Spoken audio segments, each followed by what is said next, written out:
Welcome back, Curious Hearts. I'm Vera. Together, in every episode, we get to explore what it is we really believe, how we practice, and we get to meet people who are on their own spiritual path. Together, we begin. Welcome back, Curious Hearts. Today's episode is an episode about unity, and I think in the current moment, that might feel like a really challenging subject to be approaching, but it feels really important to me. And I will tell you that doing my own work and my own practice of both my spiritual practices around this and also embodiment practices around this principle has given me so much relief and groundedness and nuance in everything that's happening in the world right now. Maybe for you, the last several months have been pretty calm and quiet. And depending on when you're watching or listening to this episode, it may land in a different way. But the thing that I know to be true is that the more we can become aware of the ways that we're connected to each other, the better we treat each other and the better we treat ourselves. So I want you to think just for a moment about the last thing you told yourself, the last thing that you said to yourself, whether it was a positive or a negative thing. Maybe it was like, oh, I can't believe you forgot that, or wow, that really went great. Good job. Maybe you have some memory of that. And I want you to notice if you are more likely to speak harshly to yourself than to other people.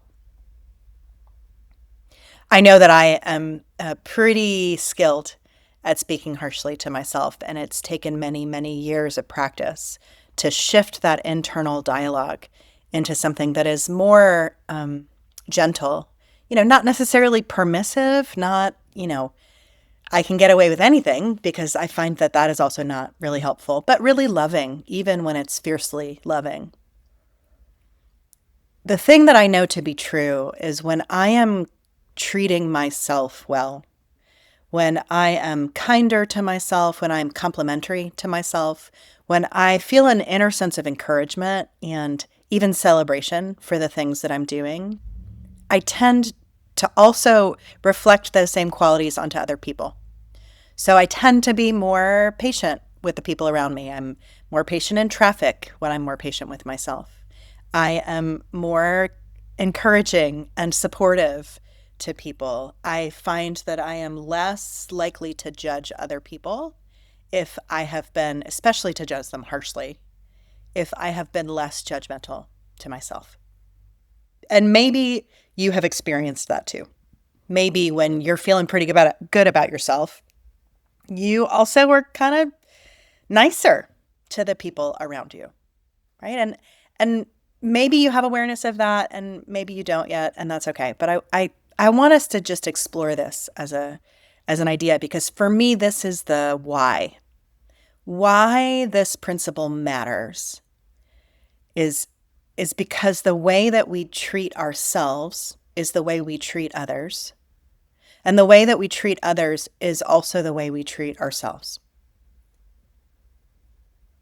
I'm going to pause, and then I'm going to say that again. The way that we treat ourselves is the way we treat others. And the way we treat others is the way we treat ourselves. Each of us learned how to respond to ourselves, to react to ourselves. We were trained by the people around us, whether that was caregivers or culture. And so, for example, so many of my clients come to my coaching work and they have a sense of impatience with themselves. They want me to tell them everything they're doing wrong so that we can fix it. And maybe initially they're disappointed when I say, like, I actually think you're doing really well. I think you're doing great at this. Maybe that feels like they're being let off the hook. And for many clients, we work through this in the early stage of our work together, that if beating ourselves up, if telling ourselves how slow, how distractible, how, prone to error, how limited we are. If that constant repetition worked, then we would all be profoundly productive and successful people. And in my own life and with clients and colleagues, I have seen that that level of harshness, internal harshness, get it together. Like, why haven't you done this yet? If you don't X, Y, and Z by this time, everything's going to fall apart. That style of inner dialogue and inner motivation works for a period of time. And for some of us, it works, for the first 20 years, for the first 30 years, for the first 50 years of our life. And for most of us, not all of us, some people continue to be incredibly successful and productive with that constant whip on their back.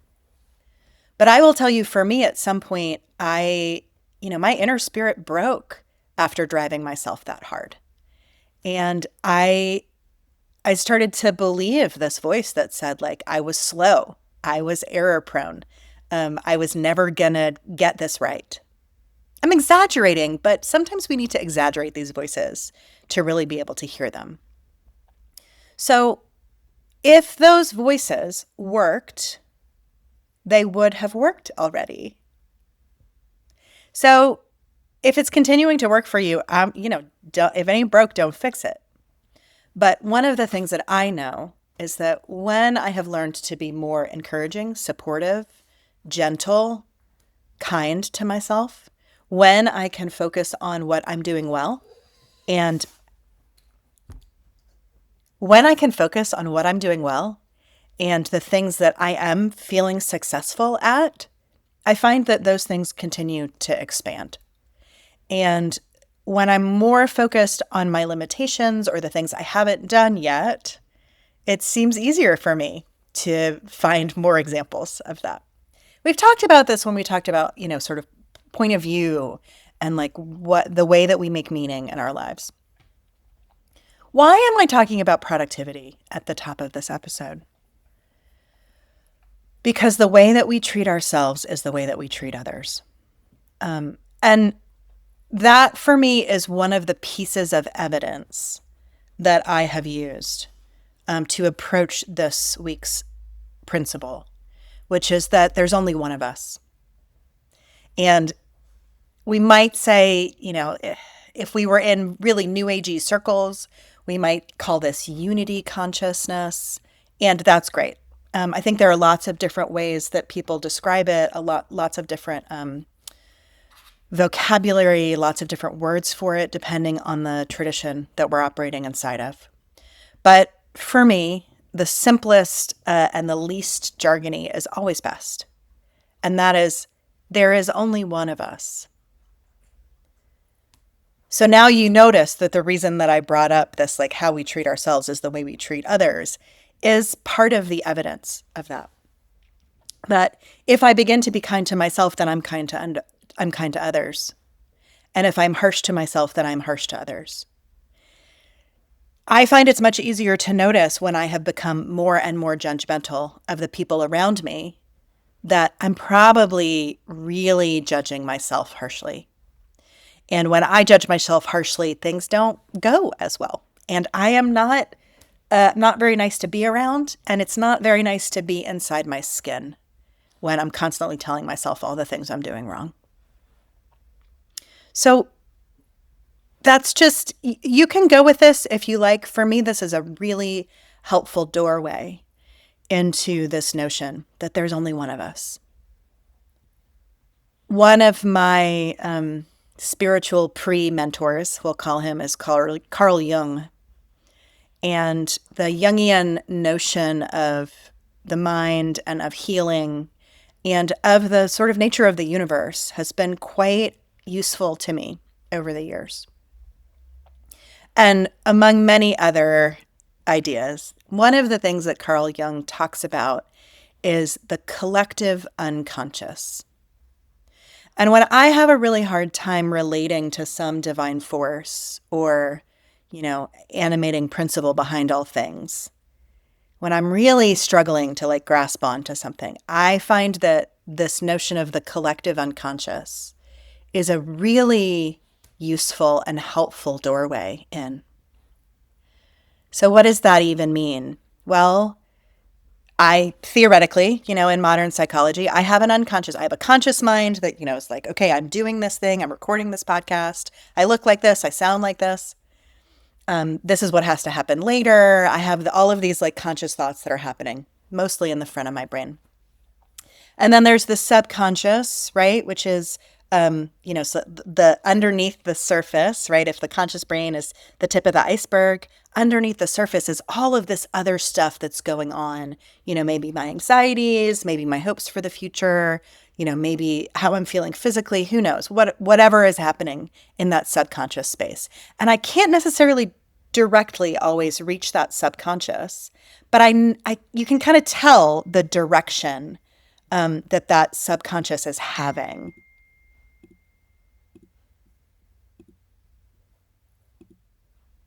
If the conscious mind is the tip of the iceberg, is what we can see above the surface, right? That the subconscious is all of the past information, all of the other things that are contributing to what's happening in the conscious mind. And, maybe sometimes we start to have access to that subconscious, but more often than not, we notice that like the repeated patterns in our life or the things that we're doing or not doing are often a direct reflection of something that might be going on below the surface. And then underneath, in the deepest web of the ocean is the unconscious. And maybe that's the part of the consciousness, the mind, our self, that can only be accessed in a dream state. And, in a Jungian analysis, there's some, relationship there. And maybe the unconscious mind is something I never can quite touch into. But it is still a deep inner well. It's still like the central part of me that is then shaping the subconscious. It's like releasing things up to the subconscious, and then the subconscious releases things up to the conscious mind. For all of you out there who are Jungian analysts and who are like real experts at this, you are welcome to drop in the comments and tell me all of the ways I'm getting this wrong. But let's just go with it for a minute.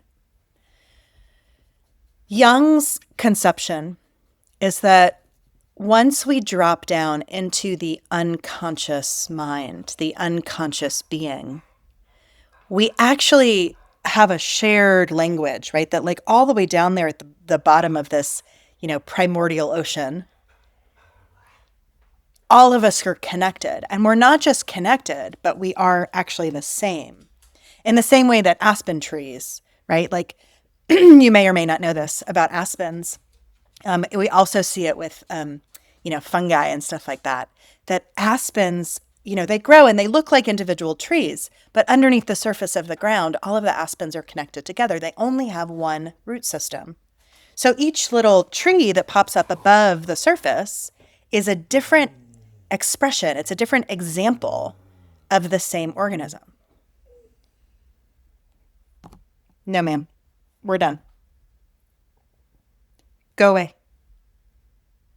You can come up here with me. Good job. So I love thinking about this, and the way that Jung approached this is like, why do we have all of these similar thematic dream elements? Why are stories of meaning and purpose, stories of world creation, stories of, the flood, why are these stories, why did they all evolve in completely separate human, civilizations, right? Communities that theoretically never had any interaction with each other? How do, it's a great example, how do Nobel laureates who get awarded, like sometimes you'll see this happen, that the same prize is shared amongst people. And often they are researchers who have done the same research and come to similar or the same conclusions without working together. How does that happen? And I love this notion that like our deepest roots of meaning, our deepest connections of spiritual life and spiritual practice are connected inextricably to every other being, to every other meaning-making machine that's walking on this planet. When I became a yoga teacher and I started to study the deeper meanings, the deeper concepts behind yoga practice, when I read the Yoga Sutras and learned about atman and brahman and, these sorts of things, I suddenly thought, oh my God, Jung stole this. I mean, and stole is really a strong word. Maybe there is no new knowledge to be had on the face of the earth. We're all just packaging and repackaging and translating it into new language. But in the yoga tradition, there is an underlying belief that each of us has what is called an atman. And that atman is our eternal self. And it is linked to consciousness, but it is not exclusively consciousness. And it is a deep and abiding divine piece of us. The closest word in English that doesn't quite hit, but it's close, is soul or spirit. And that the aspiration for every practitioner, every yogi, is for that atman to return to its source, to return to its initiator, and to return home, right, back to the collective whole. And that collective whole that is expansive, that is limitless, that is ever creative, we call that brahman. So that the aspiration is for the individual spirit energy to return back to the collective spirit. I don't know, that sounds a lot to me like, the divine is our collective unconscious. Now we're just, replacing the language. This principle has been used, unfortunately, many, many, many times in the course of history to control people and to subvert them and to exert power over others. And so I just want to acknowledge that there is some history there. And one of the other things that gets like a little sticky is when somebody says, well, we're all one, as if saying like we're all one would resolve any conflict that exists between two of our conscious minds. Or, it's like if I get into a fight with you, right? Or also like if I'm in love with you, right? I'm not particularly in love with myself, so it seems like disorienting. That is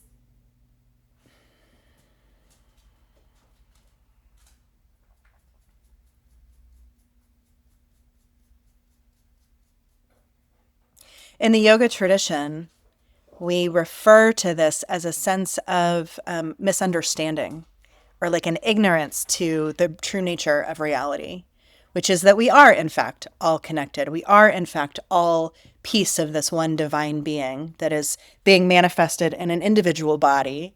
But anytime I'm confused by thinking that my body, that Vera, that my identity is my true nature, the yogic point of view says that I am not getting it right. I'm like being fooled by the illusion. And when we drop that illusion, there's no way to relate. There's no way to interact. There's no way to disagree or to fall in love or to really annoy somebody in traffic. Like none of that stuff happens if we don't have multiple bodies. And without that differentiation into multiple beings, we also can't experience the fullness of life. That without conflict, without contrast, without relationship, we have no way of understanding. We have no way of experiencing the full and dynamic magic of being embodied, but also just being. My teacher's teacher was a man named Neem Karoli Baba. They also call him Maharaji. And he is the reason that Bhakti Yoga exists in my life. And one of the things that Maharaji used to always say is sabek, all one, all one. And he was never explicit. It's the way that his teaching was sort of always veiled. He was never explicit about whether all one meant, all of the divine beings are one, because that was very clear from other things that he said, or all one, all beings one. But I don't think that this is an accidental teaching. I don't think that this notion that there is only one of us is a misunderstanding of so many spiritual traditions. And if we also nod back to Jung, that says all of these traditions, even the ones that may not have been linked together culturally or historically or geographically, they come back to this very sort of similar notion that, what maybe even as simple as do unto others as you would have others do unto you. It's one other expression of this teaching. I think what's challenging for many of us when it comes to this kind of no spiritual notion of unity is it seems to eliminate or suggest we should eliminate our individuality. That if we are all one, we should all want the same thing. We should all look the same. We should all do the same thing. We should always be in the same way. And I don't believe that that is at all the point. Again, going back to the aspens, that like one aspen tree is not more beautiful than another. One aspen tree does not need to replicate itself. If all of the trees looked the same, it would be strange. Or if they were all glommed together, right, with no individuality. But the other metaphor that I like to use to relate to this is that of the body. And I don't think that it's an accident that in, again, many different spiritual traditions, there is a metaphor about the body, right? The body of the church, or in the Indian tradition, the body is the metaphor for the natural order, right? Or the structure that society should undertake. So I am borrowing that metaphor, hopefully for this to understand, be a little bit clearer, or to give you a new way to relate to it. So if we think about the whole of existence, all beings that have ever existed in the shape of a human body, because we're self-oriented and that's okay, right? There are different parts of the human body, right? They're like the ears and the nose and the teeth and the hands, the legs and the butt and the feet and like lots of different toes. And sure, like we're relatively symmetrical side to side, but I'm not actually symmetrical and you're probably not actually symmetrical either, right? One hand is a little bit different than the other. One ankle does something a little bit different. The hips twist a little strangely. So you might have two examples of hands in your own body, but each hand has its own quality. And if I was cooking, for example, and I burned this hand, if I burned my right hand, my left hand wouldn't feel the burning of the right hand, but the left hand would be impacted, would be affected by the burning of the right hand, right? Whether it's just that like now I can't cook at all with my right hand, and so like my left hand suddenly has to take on more. Also, if we go like deeper into this metaphor, right? If like I have break my leg, that not only am I going to slow down, is like every part of my body going to be affected by that, but also, my gait might change. And so like what's happening in my left side is going to shift from my right side. All of a sudden, like the undersides of my arms are going to get sore from walking on crutches. Also, like my whole system will slow down. I might feel like very tired all of the time because on the inside, all of this energy is being directed to the wounded part in order for it to be repaired. So while what's happening to one part of the body is not happening to the rest of the body, that the hand is just a part of the whole, but that the impact of what happens to the hand takes it an effect, and like in varying degrees, to every other part of the system, right? The closer, my elbow, my shoulder, right, might have more impact than, my left foot from the right hand being injured.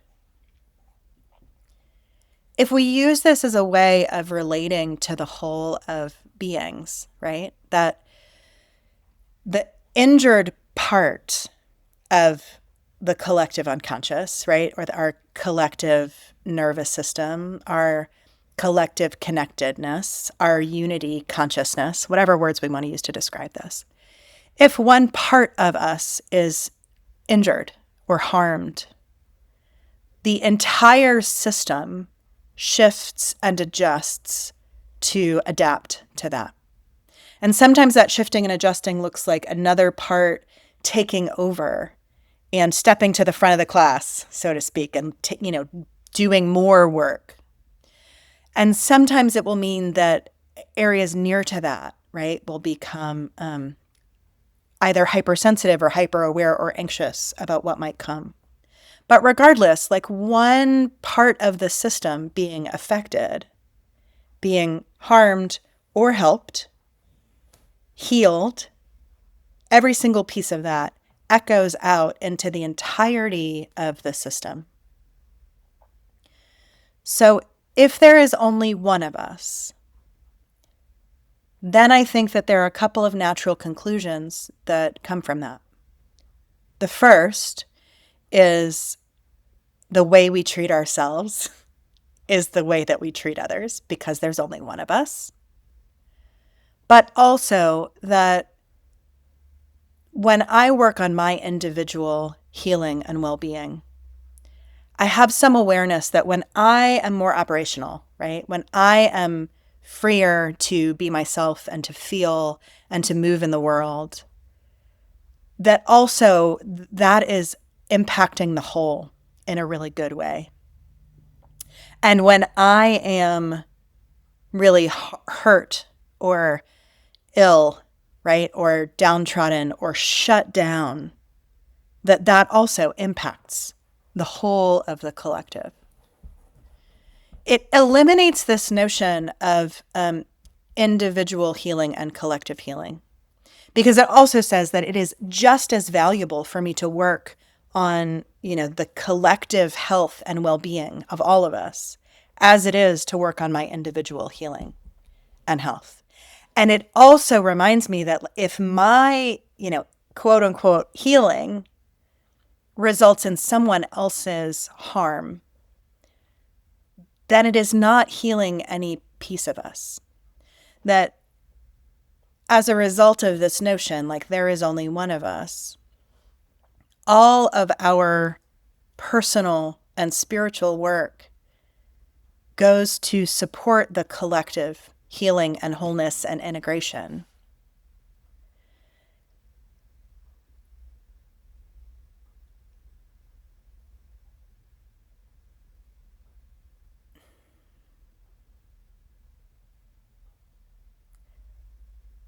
One of the hardest parts about this notion, this principle of unity,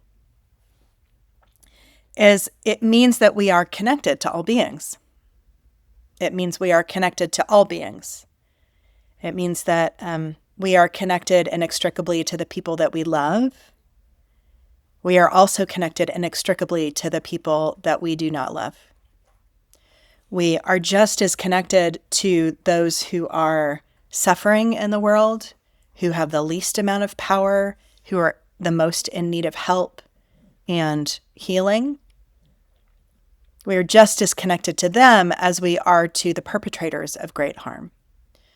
We are just as unified with murderers and abusers and the folks who are creating harm in the world.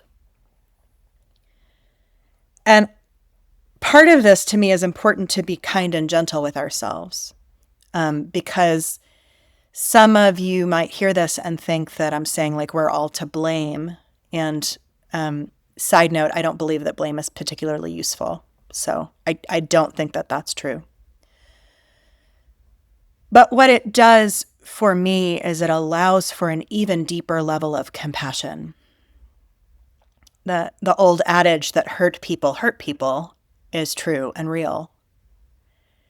And if I am lashing out, if in my own harm, in my own, devastation, I lash out and say or do unkind things to others, one of the most loving thing that someone could do to me is to let me know that that's what's happening and to hold me accountable.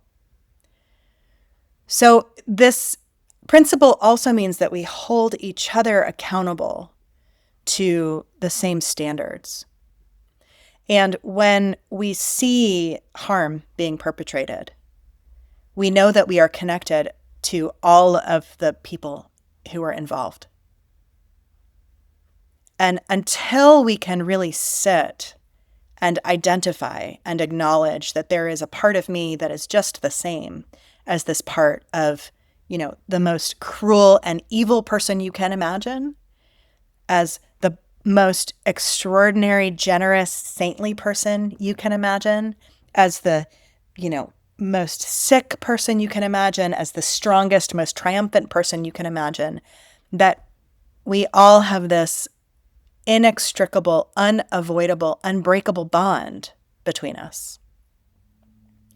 And when we begin to embody this knowledge that there's only one of us, I believe that it starts to change the way that we move in the world.